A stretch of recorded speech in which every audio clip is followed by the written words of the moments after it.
Bueno, buenas tardes a todos. Gracias por la convocatoria, por estar. Estamos iniciando la parte 2 de nuestro mini curso de innovación en tecnología. La idea fue que nosotros en este curso que organizamos como un curso breve podamos poner 4 pilares dentro de lo que es innovación en salud. Y por eso la charla anterior, en la primera parte, Sofía nos habló de teleconsulta, Claudia Tejedor nos habló de Hospital 4.0, y hoy vamos a tener 2 charlas que creemos que son 2 temas también importantes dentro de innovación, que uno va a ser Business Intelligence en salud, que nos va a hablar Cristian Papicchio, y el otro tema va a ser herramientas de soporte al conocimiento o soporte a la decisión clínica. Es importante que todos los participantes, cuando ingresen, pongan bien el nombre y apellido, porque nosotros después vamos a emitir los certificados según la constancia de participación, y que una vez que termine el curso, puedan enviar el mail a info@argua.org.ar para solicitar la constancia del certificado del curso, y se los enviamos desde Argua. Como les decía, la primera charla va a estar a cargo de Cristian Papicchio. Cristian es el jefe de BI del Hospital Británico y nos va a hablar de nuevo paradigma, BI e inteligencia artificial aplicada a la salud. Así que te dejo, Cristian, para que nos des la charla. Bueno, muchas gracias, Damián. Bueno, ¿qué tal a todos? Antes que nada, gracias a la asociación por dejarme participar de este curso.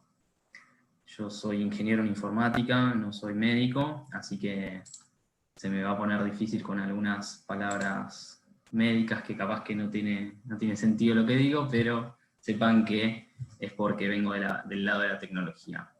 Trabajo en el Hospital Británico, en el equipo de Business Intelligence, y bueno, la idea de este curso es contarles un poquito para dónde viene la tendencia de la inteligencia artificial más que nada, y cómo se aplica también en salud, y cómo venimos con el Business Intelligence.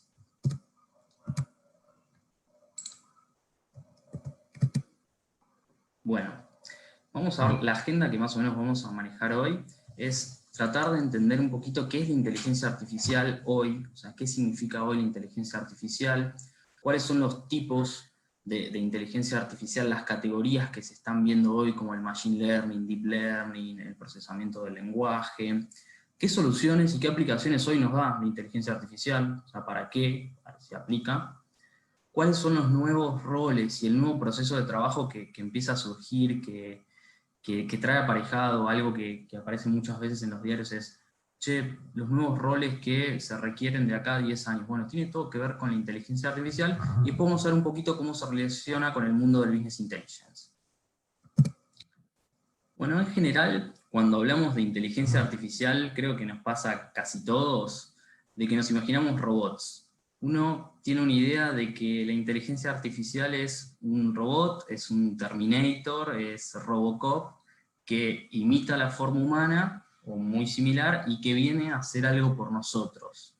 Y en parte sí, la robótica es una rama de la inteligencia artificial, pero es una rama, si quieren, vieja, antigua, de las primeras, del origen de la inteligencia artificial. Hoy esto mutó y lo tenemos en cosas un poco más tangibles, menos abstractas, digamos. Es bastante, salvo los japoneses, es bastante abstracto que nos pongamos acá en el día a día, en una organización, en un hospital, a trabajar en robots. Es bastante complicado. Hoy lo tenemos en el día a día. Tenemos inteligencia artificial cuando Netflix nos da una sugerencia de la serie que queremos ver. Cuando el celular nos dice, che, hace mucho que estás sentado, por favor parate y caminé un poquito. Cuando el Waze nos avisa de que tenemos que salir un rato antes porque hay una congestión, entonces ya sabe que todos los días vamos al trabajo a la misma hora, entonces nos dice, che, salí 15 minutos antes porque hoy hubo un accidente en la Panamericana. Así que hoy la inteligencia artificial cambió y es un poquito más tangible, y se aplican muchas cosas que están en el día a día.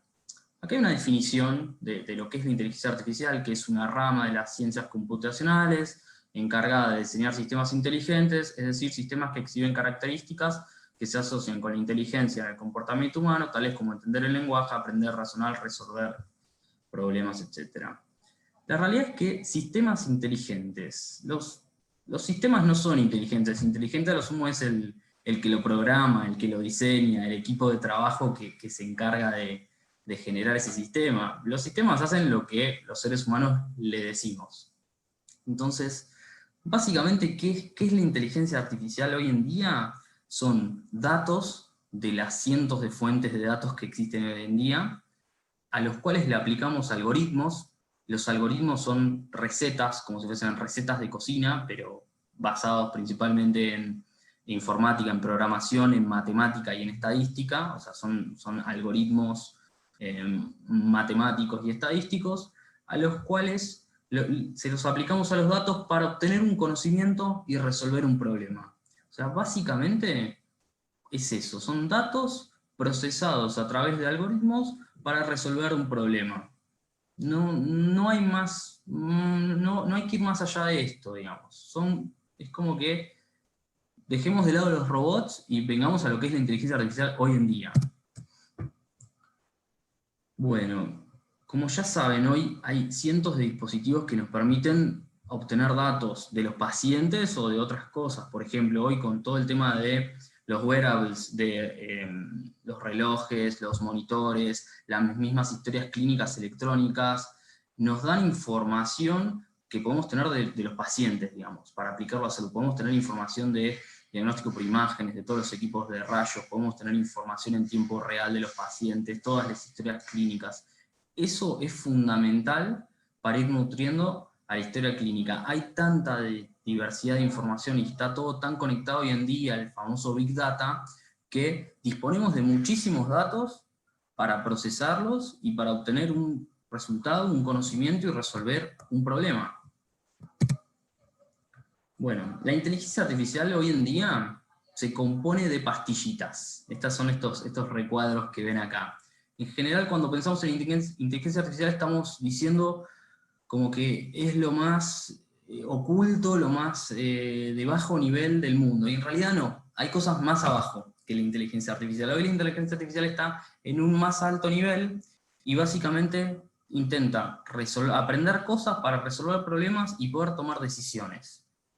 Dentro de la inteligencia artificial hay algo nuevo, que es lo que está de moda ahora, que es el Machine Learning y el Deep Learning.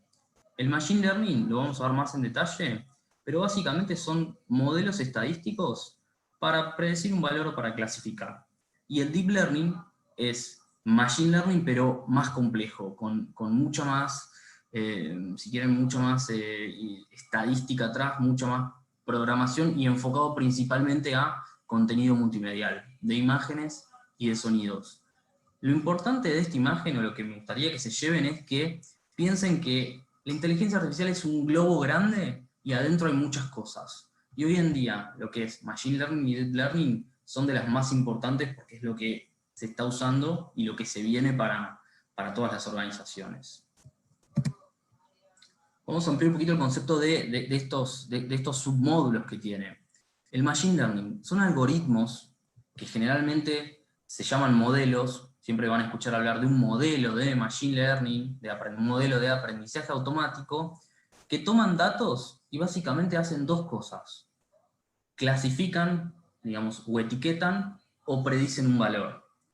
Siempre con información que uno le dio previamente. O sea, uno le da datos a estos etiquetados donde les dice, ok, si tiene 4 patas, ladra y mueve la cola, es un perro. Ahora, si es más chiquito y hace miau y tiene garras chiquitas, es un gato. Entonces, uno etiqueta y permite clasificar. Cuando uno le dio un modelo de Machine Learning esa información, cuando reciba datos, que reciba, mueve la cola, ladra, y va a decir, y por todo lo que ya aprendí antes, me parece que es un perro. Entonces, lo va a clasificar como perro.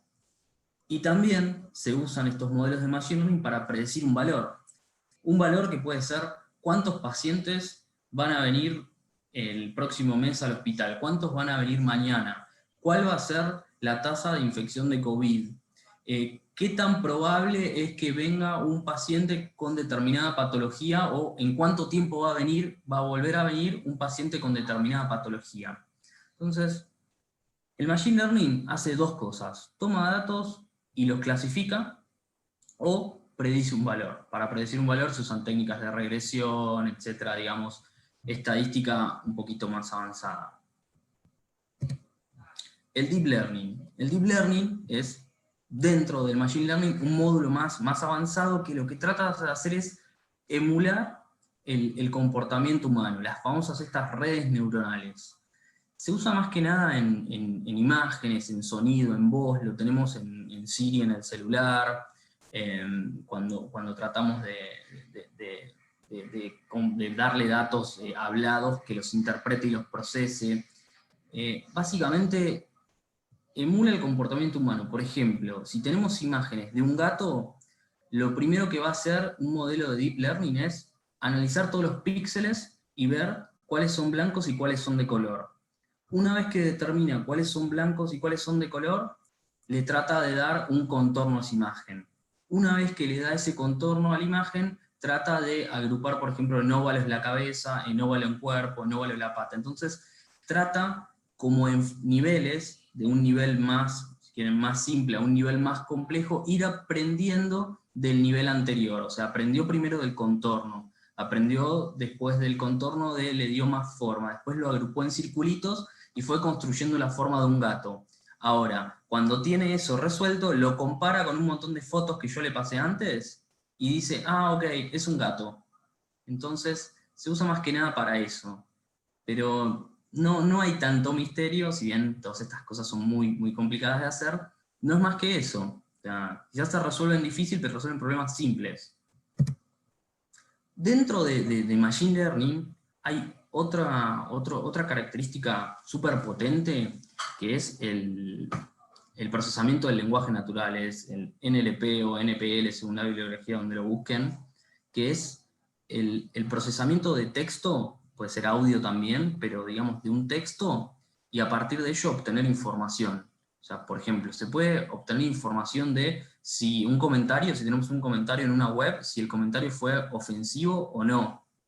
Si tenemos un texto de un libro, un fragmento de un libro, y habla de hechizos, magia, princesas, príncipes y príncipe azul, es muy probable que se clasifique en una bibliografía infantil. También lo que podemos hacer es, si tenemos texto, es responder preguntas. Si estamos trabajando por ejemplo, en una bibliografía del Hospital Británico y le preguntamos cuándo se fundó, podría el NPL devolvernos ese resultado. Y también obviamente se usa para traducciones. Acá cualquier dispositivo estos de voz, de los que se usan en el celular, Cortana en Microsoft Windows, suele ser para eso. Pero imagínense la potencia que tiene esto de poder interpretar textos sin leerlos. O sea, obtener información de textos sin leerlos. Por eso siempre acá resaltamos mucho para los profesionales de la salud, es que completen las historias clínicas lo más prolijo posible, utilizando la mayor cantidad de palabras, sin tantas siglas, porque todas las siglas, si bien es mucho más sencillo para los profesionales, es mucho más difícil para nosotros que estamos del otro lado después interpretarlo. Pero el procesamiento del lenguaje natural es súper útil. Teniendo en cuenta esto de que ya hablamos de Machine Learning, Deep Learning y NPL, bueno, ¿qué soluciones nos brinda hoy la inteligencia artificial? Hoy puede colaborar a que los profesionales diagnostiquen de forma más temprana y realicen mejores tratamientos más precisos, de forma más precisa. O sea, puede colaborar a que un profesional tome una mejor decisión. También podemos tener monitoreos, o sea, con todos los dispositivos de Internet de las cosas, estos que hablamos de los wearables, los relojes, los monitoreos constantes, podemos tener esta información para, en tiempo real, recomendarle una acción a ese paciente. También podemos reducir los tiempos de búsqueda de nuevos compuestos potenciales para medicamentos. No vamos a encontrar qué medicamento es el que cura una enfermedad, lo que sí se puede encontrar es qué componentes químicos son los que combinan mejor entre sí y pueden estar más cerca de solucionar o de hallar el medicamento. Es decir, quizás pasamos años estudiando componentes que químicos que no combinan entre sí, que no tienen correlacionan, etc. Y perdemos un montón de tiempo. Entonces con esto nos ayudaría a todo ese proceso. También tiene una mirada más comercial, donde podemos ofrecerle con algún asistente virtual algún servicio de salud a algunos pacientes, o por lo menos que puedan acceder a contratar algún servicio de salud. Y tenemos también la idea de generar una base de datos que tenga información de enfermedades que sean poco comunes para explotar eso. O sea, hoy ustedes sabrán que hay enfermedades de las cuales no hay mucha información, así que estaría buenísimo utilizar la inteligencia artificial en esto. Algunas de las aplicaciones generales que hay hoy en día, por ejemplo, en la Universidad de Valencia se utiliza para detectar el cáncer de mama. Google Genomics, que es básicamente esto de tratar de interpretar el genoma humano para saber a partir de qué edad uno va a necesitar lentes o no, o muchas otras cosas más complejas y más importantes que eso, pero bueno, se está utilizando para eso. También en China, con esto del procesamiento natural del lenguaje, se pudo superar la precisión en el diagnóstico de los pediatras novatos. O sea, se descubrió que los algoritmos diagnosticaban mejor que algunos pediatras novatos. Nunca va a superar seguramente al pediatra experto, pero capaz que a un novato lo ayuda a tener un mejor diagnóstico, como si fuese una herramienta. Y también, bueno, lo que hablamos de los medicamentos se está estudiando para la sustitución de la heparina.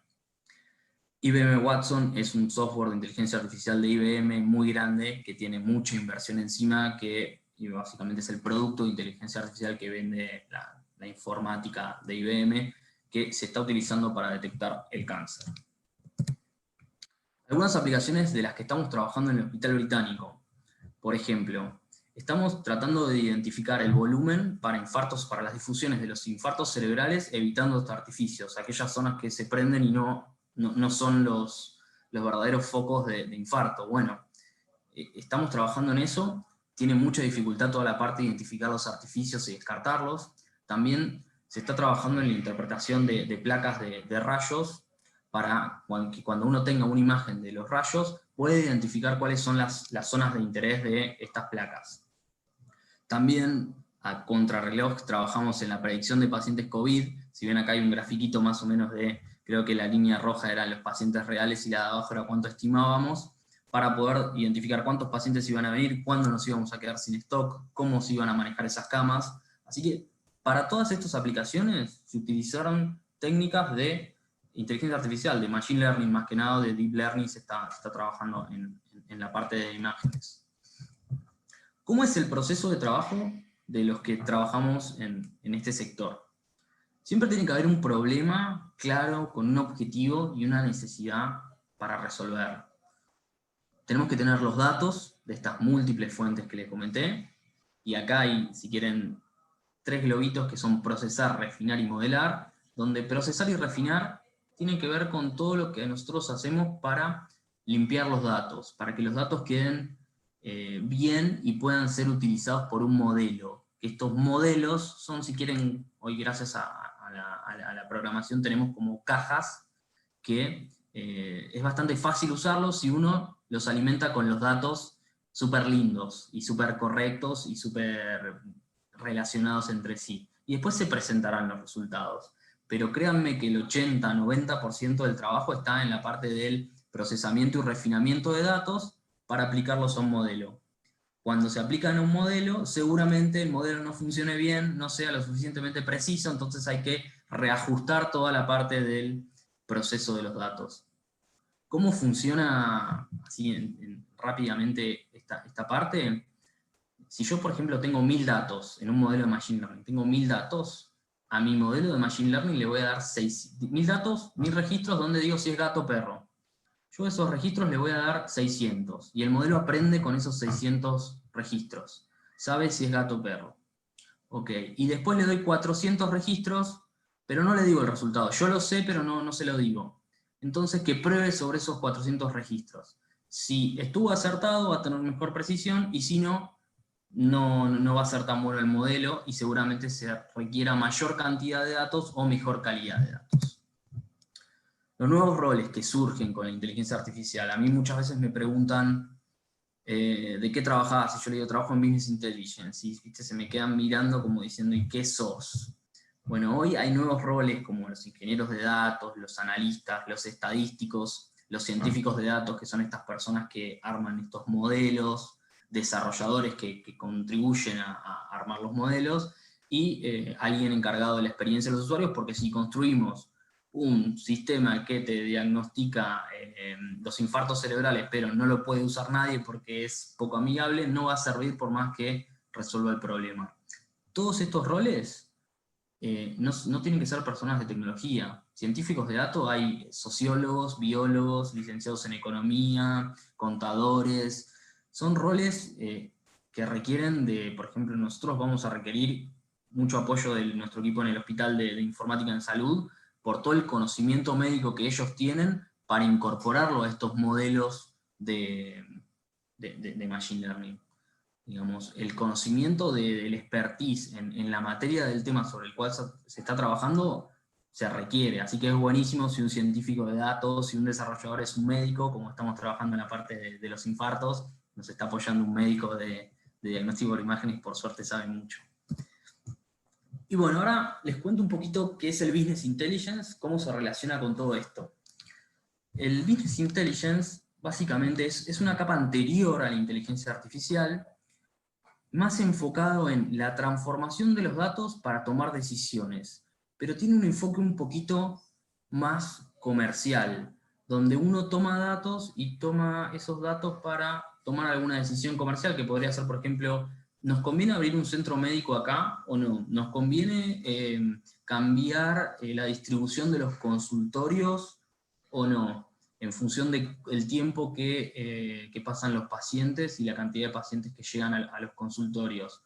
Nos conviene, por ejemplo, en los supermercados se utiliza muchísimo, o sea, esto se estudió, el tema de la cerveza y las papas fritas, que se analizaron los tickets de las personas, y la gente que compra cervezas pone papas fritas, entonces cuando vas a comprar cerveza, inevitablemente pasás por las papas fritas. Así que el Business Intelligence analiza datos y toma decisiones. Toma esas decisiones generalmente con un punto de vista un poquitín más comercial y tiene como objetivo generar tableros o dashboards de gestión. Toda organización tuvo que haber pasado por una etapa de business intelligence y de armado de una base de datos, de un data warehouse, que es una consolidación de diferentes bases de datos, para poder trabajar en business intelligence y posteriormente en inteligencia artificial. Es como que el camino es muy probable que primero hagas business intelligence y una vez que te especializaste hagas algo de inteligencia artificial. Acá, por ejemplo, hay una imagen, me gustó porque era bastante gráfica, donde el Business Intelligence toma todos los datos de, por ejemplo, pacientes que tengamos, los agrupa, los procesa y los pone en algún tablero de información donde podamos gestionar, donde lo utilicemos para gestionar, y a partir de ahí seguramente trabajemos en una solución a un problema y armemos una encuesta de mejora continua. O sea, es súper importante esto de gestionar, medir, para tomar decisiones y trabajar sobre la mejora continua. O sea, ustedes sabrán que lo que no se mide no se mejora. Este es un ejemplo de un tablero del hospital. Tiene los datos un poquito borrados por confidencialidad, pero donde se pueden ver los pacientes que vinieron por periodo, de qué centro, a qué centro fueron, de qué aseguradora, la cantidad de episodios que nos generó cada paciente, la distribución por género, la edad, qué servicios los atendieron. Tiene un relojito con un tacómetro para poder marcar si estamos bien o estamos mal.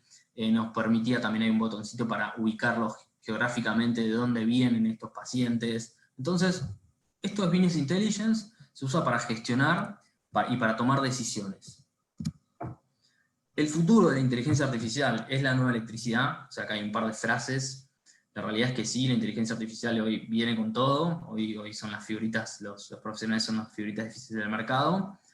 Y otra frase es, la inteligencia artificial no va a sustituir a los médicos, es un aliado. O sea, va a ser inevitable que el día de mañana haya un montón de estos sistemas, de estos algoritmos, que ayuden a los médicos, que, por ejemplo, diagnostiquen con una determinada precisión y colaboren con el médico. Así como hoy utilizamos como utilizan ustedes, yo no, una placa de diagnóstico por imágenes para tener mayor precisión. Bueno, seguramente consulten algún algoritmo para mejorar la precisión, o hasta se lo exijan. Como paciente, posiblemente en unos años, vengan y, además de la opinión del profesional, quieran tener también la opinión de un algoritmo, para que las dos combinadas sean lo más acertadas posible. Así que bueno, eso es todo. Espero les haya gustado y les sirva para tener una introducción a este mundo de los datos y de la inteligencia artificial.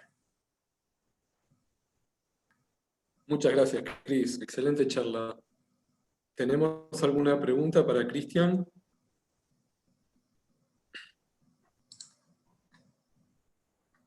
Mientras tanto te pregunto yo. ¿Sí? Bueno. Escucho. No, Maina, no, la pregunta es que esto es interesantísimo, pero yo lo veo como que todavía está muy parcelizado.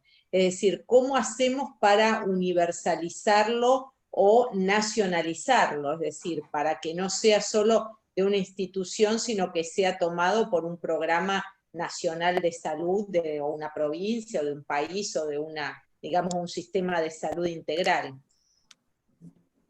Sí, sería lo ideal. O sea, lo ideal sería tener bases de datos de información consolidadas, digamos, donde podamos haber tenido datos de diferentes fuentes y que se trabaja a nivel nacional sobre esto. Sí, había un proyecto, no sé el estado en el que está, pero de integración, de interoperabilidad, que se llamaba MAIS, entre diferentes instituciones de salud, para constituir una historia clínica única, o por lo menos con algunos datos únicos para que se puedan compartir entre ellos. Desde el lado de Business Intelligence o de inteligencia artificial, sería genial poder explotar esos datos para tomar alguna decisión o resolver algún problema. Sí, en general hoy por temas de confidencialidad, etcétera, está todo muy segmentado a la organización digamos, que custodia los datos, porque los datos en salud, el dueño es el paciente, pero sobre la organización que custodia los datos. Sí, coincido. Cristian, nos pregunta Malila Correa si Watson se usa hoy en la práctica clínica. Desconozco. La realidad es que IBM invirtió muchísima plata en Watson.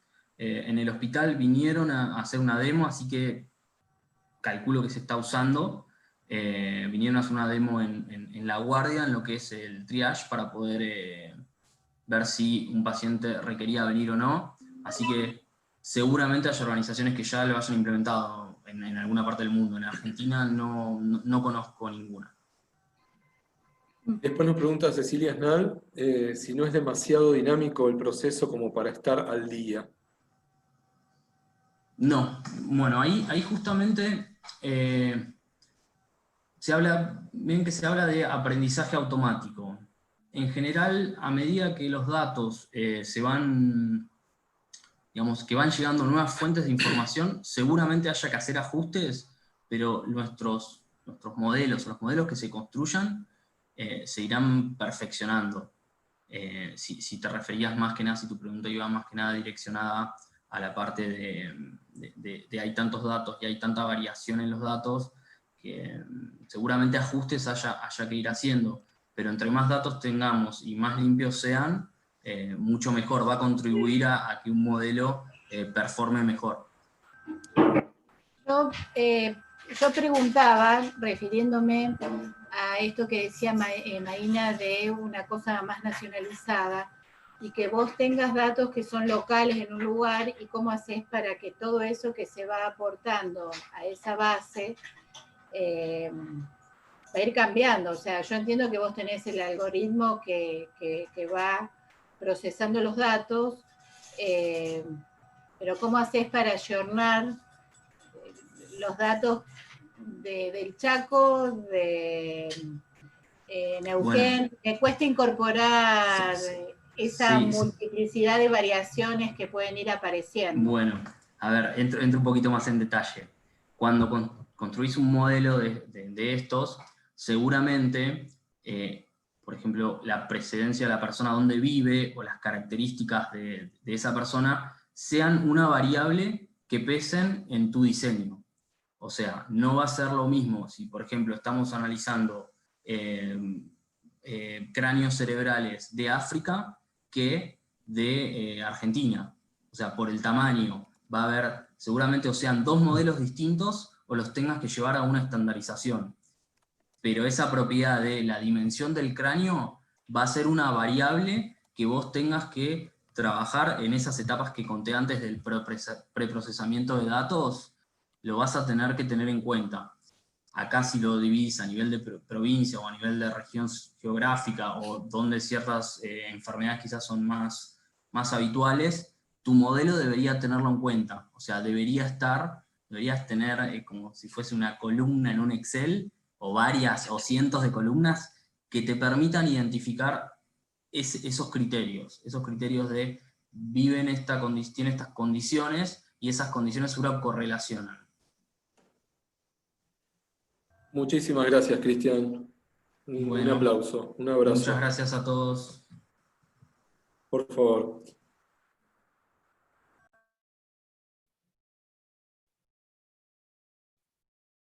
Bueno, una cosa que me parece importante contar es que desde el año 2017, en Argentina se está construyendo un sistema de interoperabilidad, más que nada enfocado a lo que preguntaban Cecilia y Maína, y este sistema de interoperabilidad apunta a que haya un único control nacional y que ese control nacional o ese ente nacional le pida una serie de datos bien básicos a cada institución y que después el paciente sea el que decida si esos datos se comparten o no se comparten.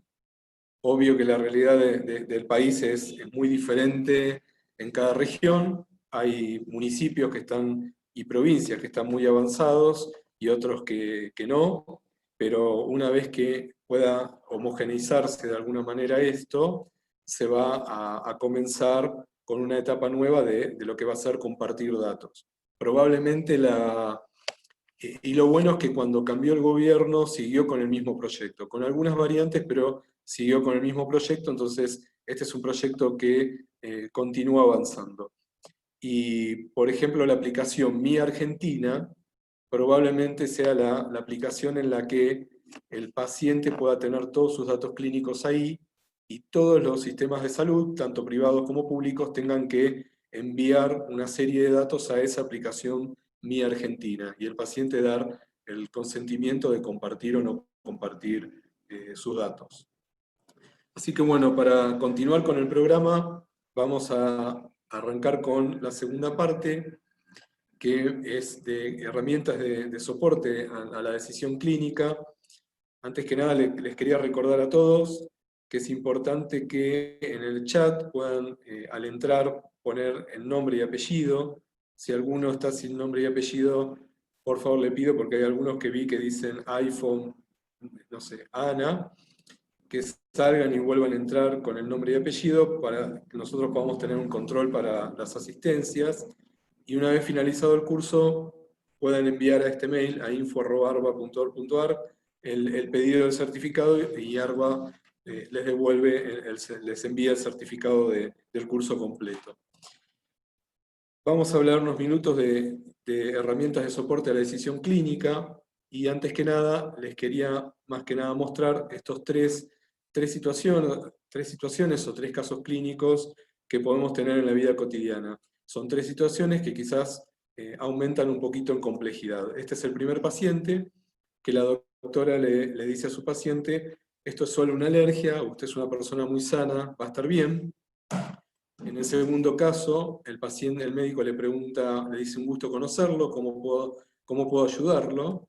Y el paciente dice: doctor, quisiera que usted sea mi médico de cabecera, tengo artritis reumatoidea, enfermedad pulmonar intersticial, diabetes, 3 bypass, hipertensión arterial, litiasis renal, pero por suerte me gusta jugar al tenis.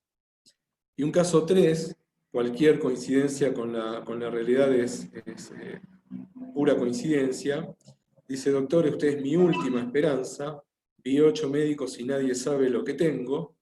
Entonces el médico, para comenzar el interrogatorio, le dice, para ver los antecedentes del paciente, le dice, muy bien, veremos a qué se dedica. Y el paciente dice, soy ingeniero, y para ayudarlo le traje un Excel de 4 hojas con la curva de mi dolor. Y después le quiero leer 33 preguntas que anoté para no olvidarme. Entonces el médico dice, piensa, le voy a avisar a mi cuñado que hoy no llegamos al cumple. Estas 3 situaciones, que un poco en tono cómico, pero es la realidad cotidiana nuestra. Nosotros, además de en un paciente evaluar antecedentes personales, hacer un examen físico, indagar aspectos sobre su vida cotidiana, evaluar otros aparatos y órganos o tener noción de las evoluciones de otros especialistas, ver exámenes complementarios como laboratorio, imágenes, anatomía patológicas, documentos que trae consigo el paciente, como puede ser una epicrisis, tener noción de la medicación cotidiana habitual del paciente, y quizás en un futuro muy próximo también tengamos que tener en cuenta otras tecnologías que ya están viniendo, como lo que es proteomics y genomics. No solamente tenemos que recabar o intentar recabar toda esta información, sino que lamentablemente lo tenemos que hacer muchas veces en un tiempo muy acotado. Hoy sabemos en reumatología que por más que pongamos un consultorio cada 20 minutos, cada 30 minutos, muchas veces este tiempo no nos alcanza para atender a nuestros pacientes, o para al menos tener toda esta información. Y todo esto, la complejidad está dada por el nivel de información que nosotros necesitamos recabar. Hoy sabemos que frente al paciente cotidiano que vemos todos los días, nosotros, y para tomar decisiones, tomamos o usamos 2 tipos de pensamiento. Un pensamiento, un sistema 1, que es un pensamiento quizás más rápido, intuitivo, automático, sin control, y que lleva poco esfuerzo, y quizás son esos pacientes que nosotros, o esos casos que nosotros podemos atender en forma más automática, no nos lleva esfuerzo, y muchas veces nos parece que hoy fue un consultorio muy liviano porque no tuvimos complejidades, y un sistema 2 que es un sistema más lento, más consciente, que tiene que decidir y que lleva un gran esfuerzo cognitivo. Nuestro cerebro todo el tiempo trata de evitar este sistema 2 y trata de establecer conductas automáticas, y muchas veces el basarnos en estas conductas automáticas es una enorme fuente de error médico. La mayoría de los errores médicos están fundamentados en estas conductas automáticas que tenemos nosotros cotidianamente. Una de las herramientas que nosotros tenemos para tratar de mitigar esto, para tratar de reunir la mayor información posible para tomar una decisión clínica, justamente son las herramientas de decisión clínica. Cuando nosotros implementamos una historia clínica electrónica en nuestra institución, en nuestro hospital, no solamente nos llevamos los registros clínicos, todo lo que los pacientes tienen, sino también, además, esa historia clínica debería traer y trae muchos otros datos de otros sistemas, de sistemas administrativos, de evolución en enfermería, datos de otros sistemas departamentales como laboratorio, imágenes, prescripciones, etcétera, etcétera. Y como recién hablamos de interoperabilidad, puede traer datos de otro sistema de salud que esté conectado al nuestro. Como decíamos recién, una herramienta muy importante para poder tener en cuenta toda esta información, que es imposible que nosotros la podamos abarcar en forma completa, son los CDCS o Clinical Decision Support Systems, que es un sistema de tecnología de la información de salud que está diseñado para proporcionar apoyo a todos los profesionales de la salud para la toma de decisiones. Es importante remarcar que proporcionan apoyo, no deciden por nosotros, sino que nos brindan datos, variables, para que nosotros podamos decidir mejor. Está basado en el teorema de Friedman, que dice que usuario o humano más un sistema de información idóneo es mucho más eficaz que humano o usuario solamente. ¿Y cómo son los Clinical Decision Support o los CDCS? La estructura fundamental de un CDCS es la siguiente. Por un lado, el input. Esto lo defino yo cuando construyo un CDCS. le digo a partir de qué variable SDSS se tiene que disparar. Puede ser una variable manual, que yo tengo que ingresar el dato, o puede ser una variable que el sistema automáticamente lo traiga de todos los subsistemas. Ese input va a disparar un motor de reglas. Ese motor de reglas puede ser un motor de reglas sencillo, como un algoritmo if then else, puede ser un algoritmo un poco más complejo, o puede ser un algoritmo basado en inteligencia artificial, como recién nos comentaba Cristian en su charla. Una vez que ese motor de regla actúa, va a estar atado o vinculado a una base de conocimiento que yo también defino, y una vez que ese motor de regla actúa, va a despedir un output o va a erimir un output que también lo defino yo como administrador o gestionador de este CDSS. Ese output pueden ser guías clínicas, pueden ser búsquedas bibliográficas definidas, puede ser, por ejemplo, datos de una red nacional, como decíamos recién, de Mi Argentina, puede ser algunas recomendaciones o alertas en cuanto a prescripción médica, o cualquier otro output que yo defina dentro de la herramienta que estoy diseñando. Hay muchas clasificaciones de CDSS, hay un montón, esta es una de SNOMED, pero a mí me gusta siempre, o al menos una de las que más me gustan es esta de 2011, de Wright, que las define o clasifica los CDSS en alertas o recordatorios, displays de información relevante, sistemas expertos, facilitadores de órdenes, soporte para las dosis de medicaciones y soportes al flujo de trabajo.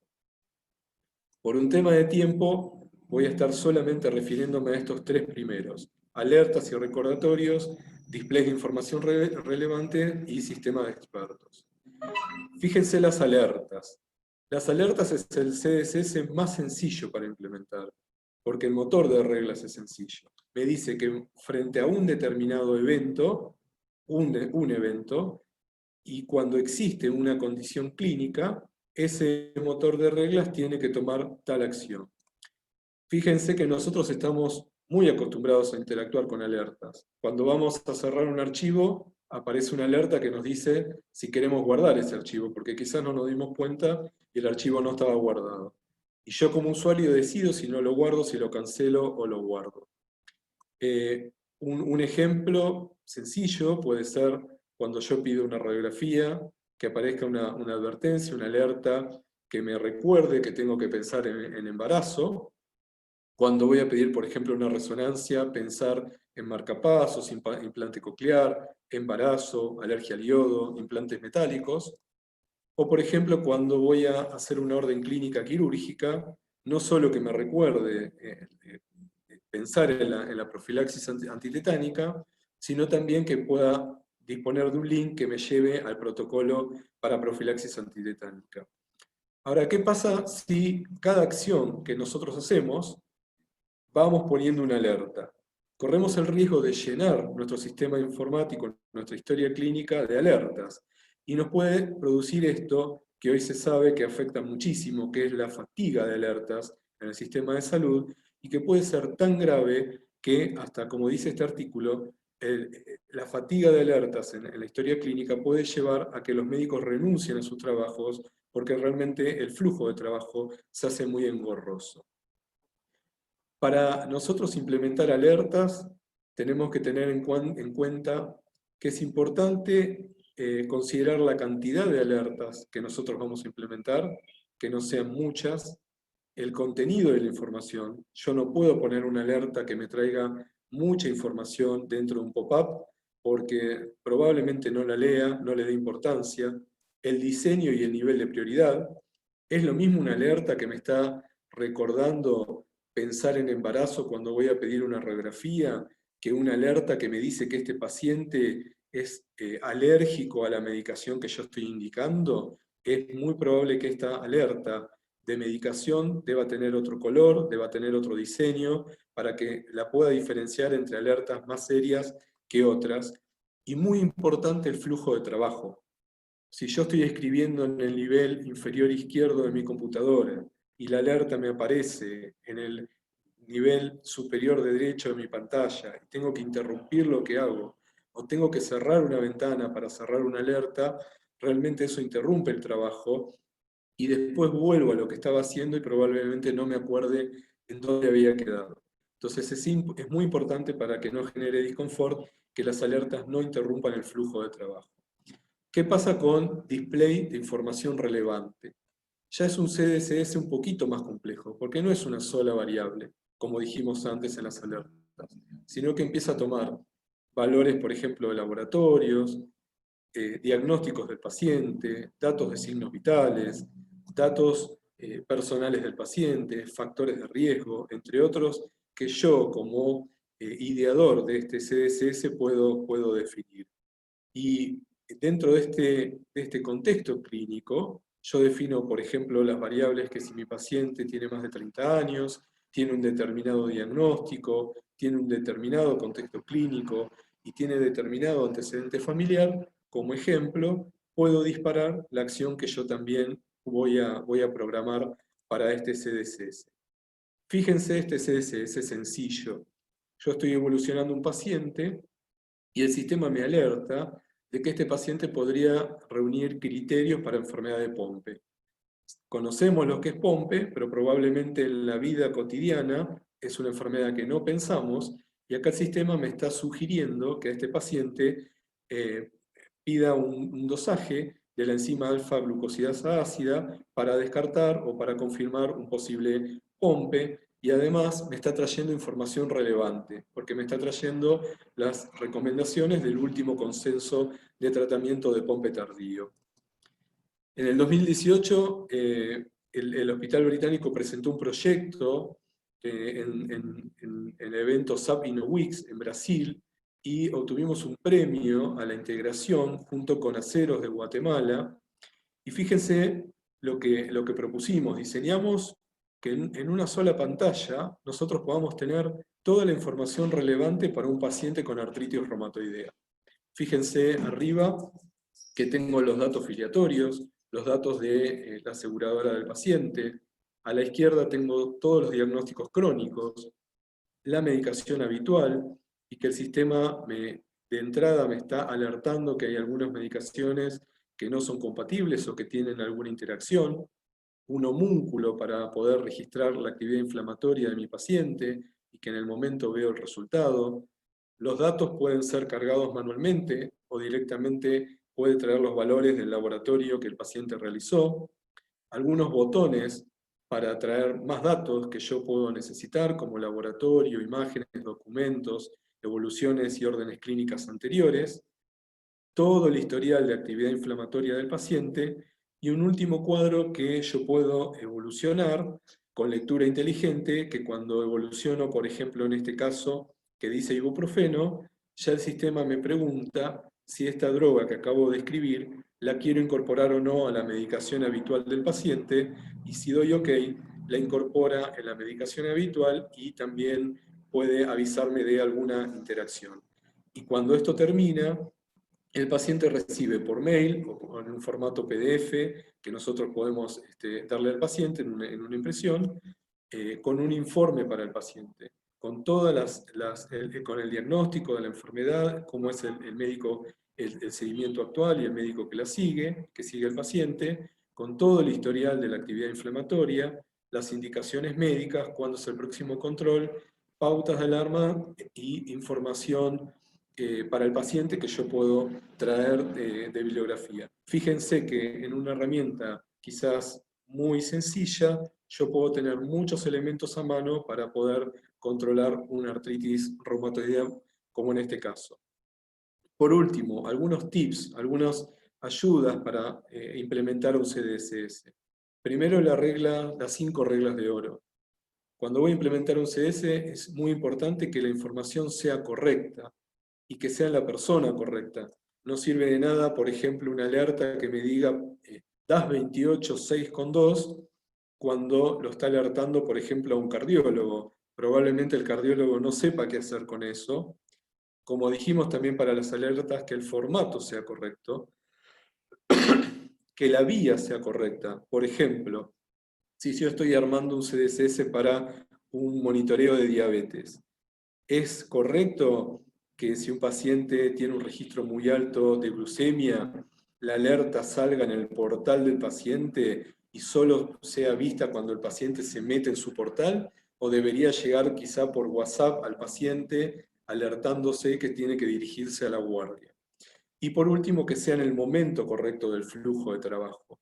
Si va a haber una alerta o va a haber alguna herramienta que me ayude a medicar, y yo doy una medicación, por ejemplo, que no es compatible con el paciente, es correcto que esa alerta surja antes de cerrar la medicación y no, por ejemplo, una vez que yo ya indiqué tal medicación.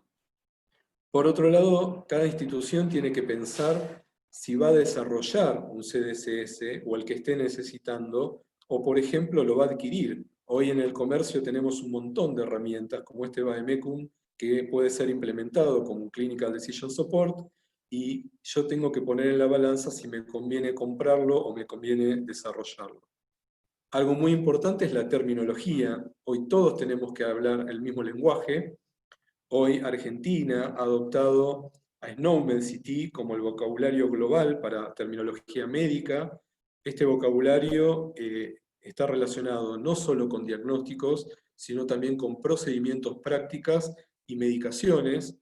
Entonces, como sugerencia hoy, todos los sistemas informáticos de salud deberían estar, su terminología debería estar basada en SNOMED-CT. Una cosa también muy relevante es los criterios, los conflictos de interés.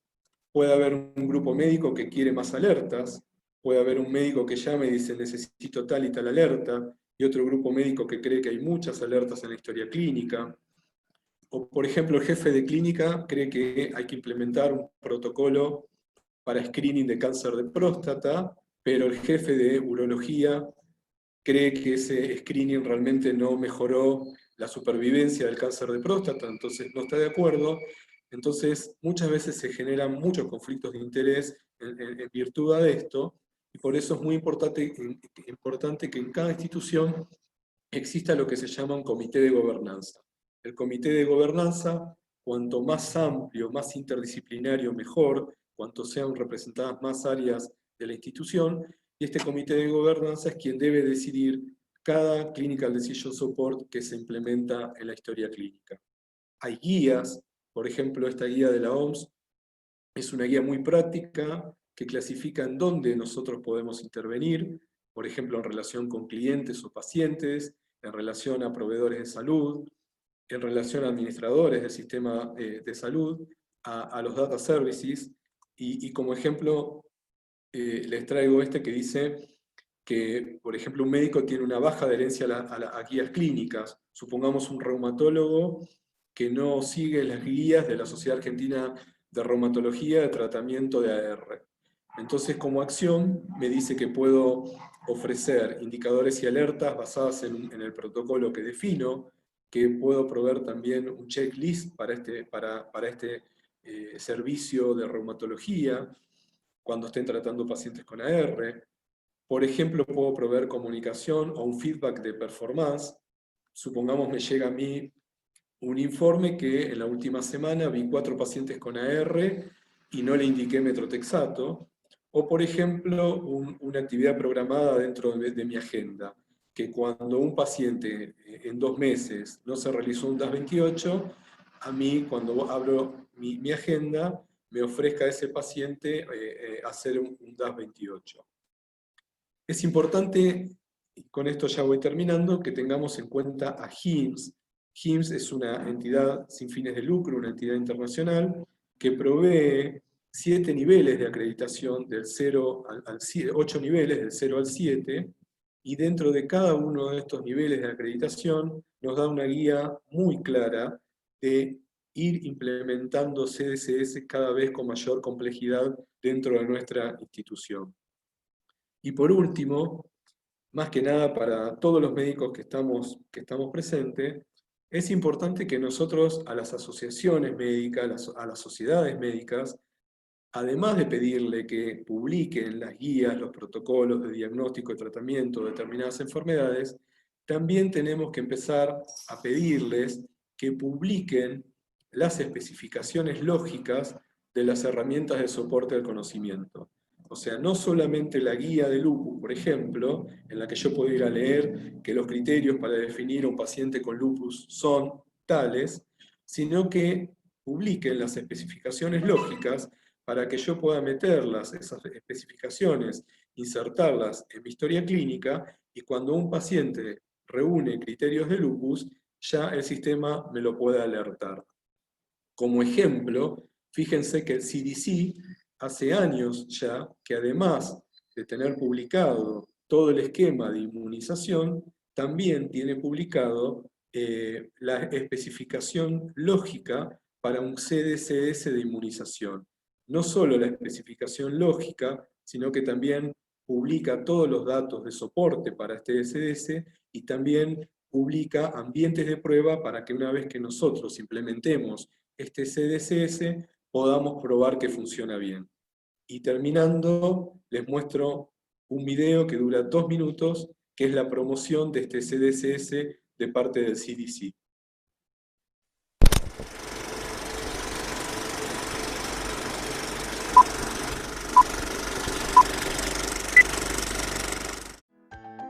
What recent advances have truly impacted the way you work and live, making tasks that used to be time-consuming and complex faster and easier? It wasn't that long ago when mail was carried by pigeon post, taking several days or even weeks to get to its destination. Compare that with today's email, delivered almost instantly around the globe. And what about advances in photography? In the past, you typically had one shot to make a moment count.